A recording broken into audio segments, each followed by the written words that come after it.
The Rastafarian movement emerged from the heart of Jamaica in the 1930s. It was a time of great hardship for many Jamaicans who were struggling under colonial rule. Rastafari offered a message of hope and liberation, drawing inspiration from the Bible and the words of Marcus Garvey. Garvey, a black nationalist leader, had proclaimed, "Look to Africa for the crowning of a black king. He shall be your redeemer." His words resonated deeply with those seeking freedom and self-determination.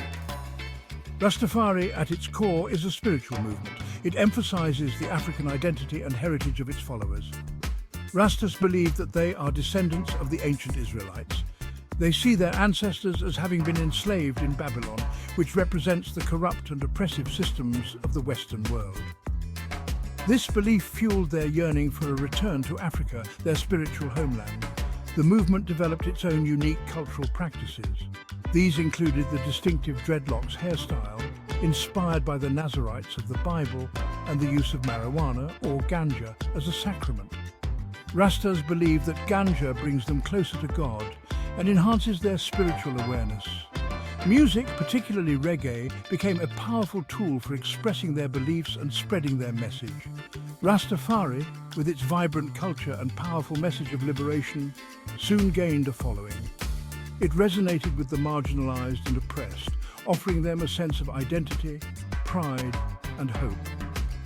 The movement's influence extended beyond Jamaica's shores, spreading throughout the Caribbean and eventually to other parts of the world. Central to Rastafarian belief is the concept of Babylon. This term, borrowed from the Bible, represents the systems of oppression and injustice that Rastas believe dominate the world. Babylon is seen as the antithesis of Zion, their spiritual homeland.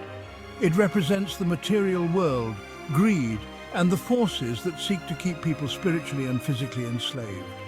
Rastafarians view Western society, with its emphasis on materialism, competition, and inequality, as a manifestation of Babylon. They see its institutions, from governments to corporations, as perpetuating a system that benefits the few at the expense of the many. This system, they believe, is built on the exploitation of the poor and the oppression of people of African descent. Rastas resist Babylon's influence by embracing a life of simplicity, natural living, and spiritual awareness.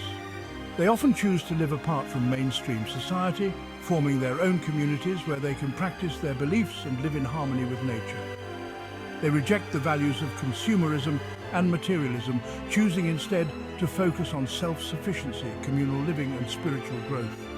Their resistance to Babylon is not just about physical separation, it is also about mental and spiritual liberation.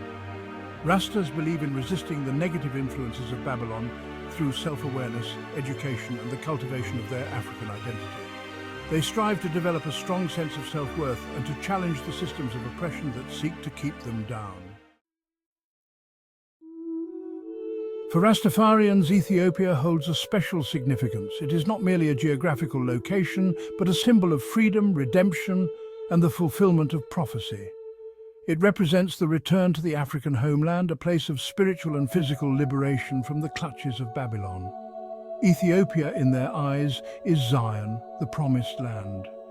This deep connection to Ethiopia is rooted in the belief that Rastas are descendants of the ancient Israelites.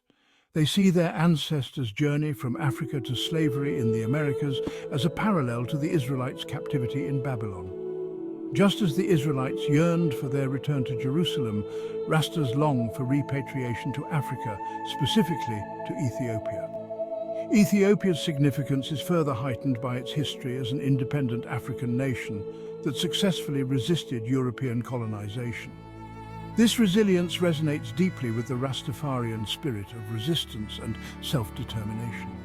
The country becomes a beacon of hope, a testament to the strength and resilience of African people. The desire to return to Africa, to Ethiopia, is more than just a physical journey. It is a spiritual pilgrimage.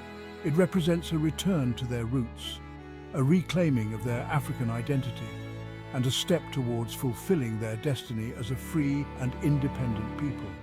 It is a central tenet of their faith, fueling their desire for liberation and their commitment to fighting for social justice.